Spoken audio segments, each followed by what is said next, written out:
A fifth migrant child has died in US custody. 16-year-old Guatemalan migrant Carlos Gregorio Hernandez Vasquez died of what appears to be the flu. And we got this statement from Efren Olivares, a lawyer with the Texas Civil Rights Project. He said, we should all be outraged and demand that those responsible for his well-being be held accountable. If these were white children that were dying at this rate, people would be up in arms. We see this callous disregard for brown Spanish-speaking children.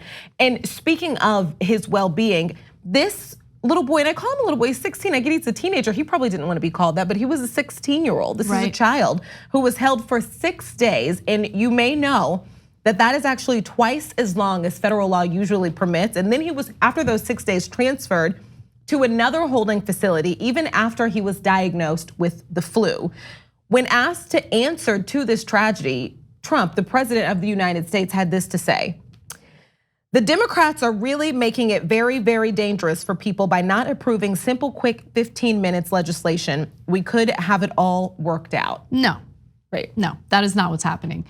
What's happening is Trump and his administration has been so punitive toward undocumented immigrants that people are not willing to come forward to become sponsors of these children. And so as a result, all of these detention facilities have gotten incredibly crowded. There aren't enough spaces to provide proper care while they're detained.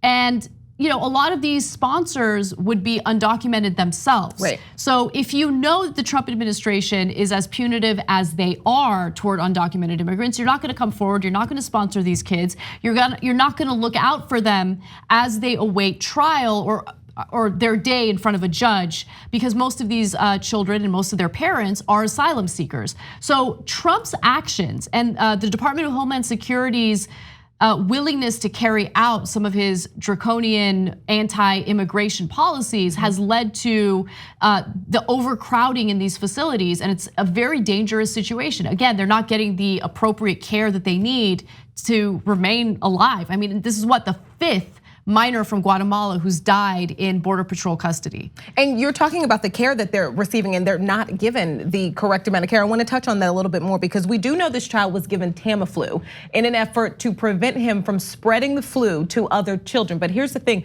we don't know much else about what was done to take care of him. He was not hospitalized, according to the agency official who briefed reporters. So this child had the flu and was in a facility with other children, was given a medication to not spread it, but he was not taken to the hospital. And the official said CBP facilities have medical providers who can monitor detainees, though the official didn't know what specific symptoms Carlos had.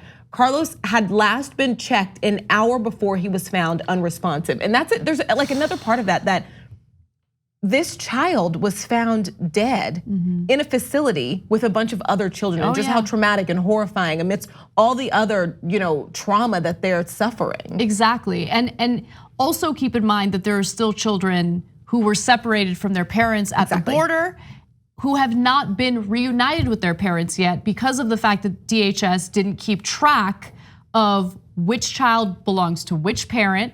They didn't keep track of where the parents went after they were deported. So in some cases, the children remained in the United States in detention, and their parents ended up getting deported.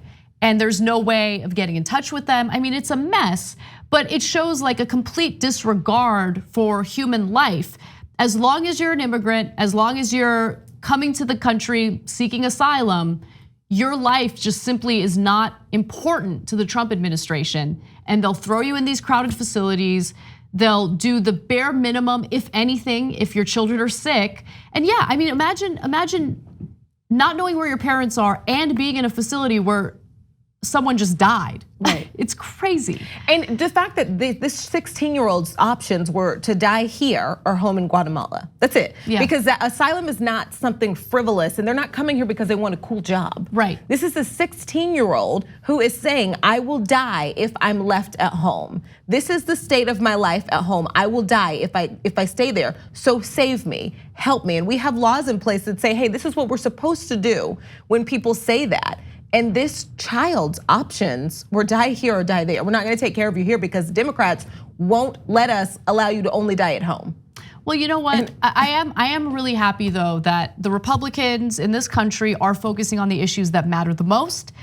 They do believe in protecting a clump of cells that has some electrical activity that is being mistaken as a full, developed heartbeat.